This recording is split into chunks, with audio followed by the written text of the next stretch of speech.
नमस्कार स्वागत छ दर्शकवृन्दहरूलाई कार्यक्रम प्राइम संवादमा म रोहन श्रेष्ठ प्राइम संवादको आजको यस श्रृङ्खलालाई हामी थोरै विशेष बनाउन गइरहेका छौँ विशेष यस अर्थमा कि आज हामी नेपाली सेरोफेरो भन्दा पनि नेपाल र जापानको सम्बन्धको विषयमा कुराकानी गर्न गइरहेका छौँ त्यसको लागि आज हामीसँग हाम्रो स्टुडियोमा जापानबाट अतिथि आउनु भएको छ उहाँ हुनुहुन्छ कोजी फुसा उहाँको नाम रहेको छ र उहाँको बारेमा थोरै जानकारी गराउनु पर्दाखेरि उहाँ जेभिई लिमिटेडका सिइओ हुनुहुन्छ भने उहाँ इन्भेस्टर हुनुहुन्छ उहाँ इकोनोमिस्ट हुनुहुन्छ त्यस्तै गरेर he is associated with university of Oxford as well as the special strategic adviser to the department of पेडियाट्रिक्सको स्ट्राटेजिक स्पेसियल एडभाइजरको रूपमा पनि उहाँ हुनुहुन्छ उहाँलाई समय खेर नफालिकन हामी हाम्रो स्टुडियोमा हाम्रो यस कार्यक्रममा स्वागत गरौँ welcome sir welcome to Nepal welcome to our studio Well, thank you very much for inviting me, Rohan. Is this the first time in Nepal? It is first time. I arrived yesterday. So how long will you be staying in Nepal? Well, actually, I'm leaving after this interview. It's very short, isn't it? It is very short. You need visit. to explore Nepal. So there are beautiful places. Yes. Well, my friends has been told me how beautiful this place is. So I want to visit with my family as a holiday. We are waiting you, sir, because there are lots of places to explore in Nepal, Yes. isn't it? And for me, Nepal is very interesting because you have such a rich history, as well as you have a natural nature, natural resources and reserved nature so well. So I want to explore this one with my family. What is the major purpose of this visit of yours? So the main purpose of this visit is that our Nepali friend has asked me to come here to meet with the government official to explain what is our central bank digital currency system, which is a very new idea.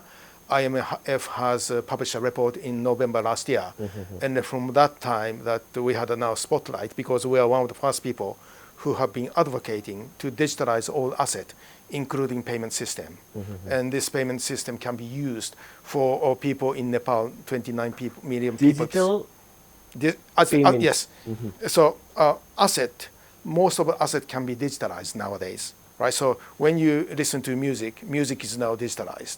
When you own your sort of health data, it's your own health data, you can digitalize. So these are what we call digital asset. So what we call digitalization asset is a next move. If you are going to move from 3G or 3G to 4G, 4G to 5G, there's a number of assets you can digitalize. And this platform can be used for many other purposes. For example, Estonia, which didn't have any legacy system like Nepal, they moved very quickly from no sort of system to one of the most sort of advanced electric system. Do you want to share that story which we can relate in this Nepalese ground as well? Absolutely. Estonia is a good example because Estonia nowadays, all the expert believes, is the most advanced e-government country. And the reason is two things. One is previous president is really, really into the information technology, but at the same time, the Estonia didn't have any legacy system. Legacy system meaning existing system. Right. It is very difficult for a developed country like Japan or US to introduce new system because all the existing vendors, IT companies, is going to resist, right? So that's why that developing countries like Estonia suddenly can be a front runner, and that can transform the living standard of Nepalese very significantly. So, for example, you heard about Khan Academy, which is now they are going to, you can learn from YouTube that Khan Academy is producing some of the programs for education. That is going to transform the education. So if every household has a smartphone, you can actually, with the energy consumption, some restriction, you can, the young people in Nepal can learn, not just need to go to the school, but some people can be learn wherever they want using the gadget. So this digitalization with 3G network, which you cover the entire Nepal, you can change the whole life of a living standard from Nepalese, from the current level to the very top. How it is important for the lower income generating groups? Yes, this is exactly the point. I think that Nepali is one of the population who is living under $2 per day is one of the highest percentage, and you need to increase The the living income. standard of Exactly, and that is so. At the moment, by using, for example, cash system, Japan is spending about $20 billion every year by using cash. If you move to digitalization, you can save this 20 billion. In the US, it is about 200 billion. And this money can be used for other resources, right? Like agriculture or aquaculture or tourism, something that Nepalese can earn more money from. By just using the current system, I'm sure that the Nepalese banking system is using wrong sort of resource allocation. The same way that I think that a substantial number of people, probably majority of people, don't have even the bank account. That is disadvantage. But once this is digitalized, everybody can have a digital bank account. So everybody should have the bank account, isn't Well, it? just I think that's easier for people to. You see, the bank account is a kind of blood in the economy. So you need to have economic activities which are going to be produce something to give increase income. But at the same time, in order to do that, digital currency is a very easy form to facilitate. Right? For example, used to be, Rohan, like you want to sell a cow, so we have to reserve it. And one of the reserve way is to use a currency. That is how currency started. But if you are not access to the currency in the very efficiently, but if it's going to be costly, that's not really good. So that is why that everybody should have a currency bank account. So don't you think that for this digital currency, we need to build some of the laws in Nepal? What kind of law is needed? What is the law is needed? Well, the most important law is private data protection, right? So, like in the U.S. now, all these what we call represented with GAFA, G-A-F-A, Google, Amazon, Facebook, and Apple has been criticized in the European Union that they have been take advantage of their infrastructure networking and they collect all the data without telling their customer that they have been using collecting the data for some other purposes. For example, this scandal in the US that the presidential election 2016, the Facebook's data has been absorbed, and then Russia has been using that data to targeting those people who is easily to be persuaded to vote the other side rather than be, and then this information has been used wrongly, for example. So these kind of things should not happen. So once you are going to digitalize, I think that data should be protected. So Rohan, when you want to give your own data to a bank, you trust the bank. Right. But you don't want to trust any other people who, you don't want that sort of data to be shared by other people without your knowledge. So that's the sort of law you need to implement for. How is Nepal suitable as the market for this digital currency?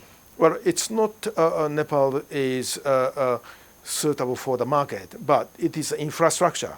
Like you need to access to the water, you need to access to the power, you need to access to the some kind of transportation. This is you need to have it. Otherwise, you are going to be very disadvantaged, right? So that's sort of the platform. This platform, just like when internet comes in, people did not know how internet going to be used. The same thing. This is a much more sophisticated way of using internet or mobile network, but it is secure and it can identify the identify function of each person. So globally, at least 25% of the population who have a credit card has been wrongly invoiced. This is because current system has not proper way to identify who you are. And that's sort of the difference with the new sort of platform. Do you think that the Nepalese people can easily afford or can easily use this digital currency system? It is because it's basically the platform is global. So therefore, that by participating it is not really cost as much compared with your existing system. So that's the beauty. This is why Amazon has grown so much, is because Amazon's model is the same everywhere, right? So once you have a same kind of model and it can be applied to anywhere, then the cost per person is going to be reduced. So by Nepalese participating, it's going to be reduced. The cost of what you have been spending for the banking system, you should be reduced. For this, I just heard that you had a high-level meeting as well, isn't it? Meeting with the minister, meeting with the business communities in Nepal. Do you want to share something about these meetings? Well, I think that it's probably better for them to share with you, because maybe some of the things are confidential. But I think that what I can say is that the government ministers is very aware of this new wave. So they are already studying it. And I think that they liked what I have been is telling them today. So this is the new dimension of global economy, isn't it? It is a new infrastructure, which people didn't realize that this is coming, but it is now coming. And technologically, it is possible. Banking side has been very backward in the sense of technology-wise. The banking technology has been developed in a different way. So each country has a 3 different system. One is interbanking system, one is a clearing system, and one is a bank to person or person to bank system. So 3 different systems. You don't need it anymore, right? So you have the banking system should be very easy to party A to party B for amount of C. So only 3 variables. So if you can have a fast, secure system, then you can apply to interbanking system, clearing system, right? So this, what we have been proposing is simplify things is much sort of a better way. So do you want to say something on Nepal-Japan relationship regarding this economy, since we have got long history on it, isn't it? It is, yes. So generally speaking, Japanese has a very good view on the Nepalese, but not many Nepalese living in Japan. So therefore that it only people, Japanese come here, the people realize how great nature and the similar nature. Nepalese are very mild and reserved. The same for Japanese. We feel very, very similar. And the same, I heard that from Nepalese friends, that 80% of the population of in Nepal feels good about Japanese. So it's a mutual respect. But I think that until now, that we respect each other, but we have not enough sort of communication or interaction. But with this infrastructure project as a start, we want to bring the technology, and we will want to bring money, and we want Nepalese young people to come to Japan. And because you see, Japan is one of the biggest problem is population distortion. Aging population is one of the biggest problem for any of the developed countries, and Japan is the worst. So Japan is one woman is going to have a birth is the smallest in the world, and as a consequence that it's a sort of different shape. The Nepalese case is a very good sort of triangular, and for example, in the Japanese farmers, especially in the fruit industry, Japan produces one of the best sort of fruit, very expensive fruit. Their average age of the farmer is over 70 years old. 70 years old. Yes, exactly. Yeah. There is no young population, it means to say. No young people want to engage in the fruit production facility, which is very hard, need hardworking and very labor. What is the reason behind this, sir? Why the young Japanese, they don't want to work in the field? Well, I think that they don't really understand. They are not really excited on the agriculture. Right? Japan. So they are more involved in this technological transformation and all. Probably, and probably once you go outside of Japan, suddenly you realize that how great industry or how great products they are. But you don't really need to grow Japanese fruit in only Japan. You can grow in Nepal as well. Or young Nepal people can go to Japan and learn how this can be differentiated into value-added products. And they can export out of Japan, or they can export out of Nepal. What I'm saying is, although Nepal and Japan is separated by geographical reason, but if you combine all economic data of two countries together, then it becomes a perfect economic zone. So, to make that economic zone more efficient, one is that digital currency, and beside that, what other thing that you are planning to invest in Nepal or you are planning to work in Nepal? Well, you see, I don't want to be just thinking about Japan because I'm Japanese. I want to think about the people in Nepal because this is where I want to be close to. So I want Nepalis to pick up the best technology. And one of the best technology in the world is environmental friendly aquaculture. Aquaculture. Yeah. Aquaculture is, for the most of the viewer, is a new word. Fish farming. It is. That's it. Yeah. So agriculture side has the green revolution, which has efficiency has been more than 10 times on the 50s and 60s. But if you look at the ocean, then the less and less fish is in the ocean. It's overfishing. So most of the people are expecting that after 2040, there is not many fish anymore to in the ocean. In the ocean, and the ocean is It's also all due to pollution. It's partly pollution, but mostly overfishing. Okay. Yeah, trolling and just going to all the way, and then that the sea bottom is going to be damaged, and it takes about 30 years to recover. So then the all sort of fish is going to be, a lot of fish is going to be extinct. So now one of the American the company has been foresighted, and they have been developing one of the most environment friendly to recirculating system. So water is going to be recirculated, so you have been using. So once you put into the, let's say, although Nepal is not facing in the ocean, but if you bring some ocean water, purified water, in somewhere in the Nepal, and then you can grow, for example, black cod. Black cod needs a cold water, 16 centigrade, and somewhere in Nepal, such kind of a place must be there, and we can grow the black cod. Black cod is one of the most expensive fin fish in the world, because Japanese love this. So do you think that Nepal is the fertile land for this aquaculture? I think so, because when I looked at Nepal, one of the things which tourist destination says trout fishing or salmon fishing. It's so this sort of fish is going to go come from the ocean to the river, and the people do, and the people enjoy doing, because your river is so clean, and the people love it. So I'm sure that you have a good environment because of the natural resources you have. You preserved it. So with the environmental friendly aquaculture inside, I think that this can be a good exporting industry. You can grow a lot of different industry too.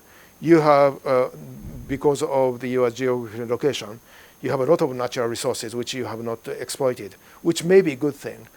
Right? So I think that there's many things you can do with this country. What about tourism and the infrastructure development? Tourism. We are running out of time, so Yes. I request you to make it a bit short. Yeah, or you can just cut it later, edit. I think that tourism is great because you are now completing a new airport, and this new airport is very close to what the tourist destination is. So I think tourism is great, and the new airport is great. Well, thank you so much, sir, for your time and for your valuable opinion. Thank you so much. Thank you. Thank you. Thank you. Well, thanks to you as well, the audience. तपाईहरुलाई पनि धेरै धेरै धन्यवाद आज हामीलाई साथ दिनुभएकोमा। हेर्दै रहनुहोला prime times television. नमस्कार।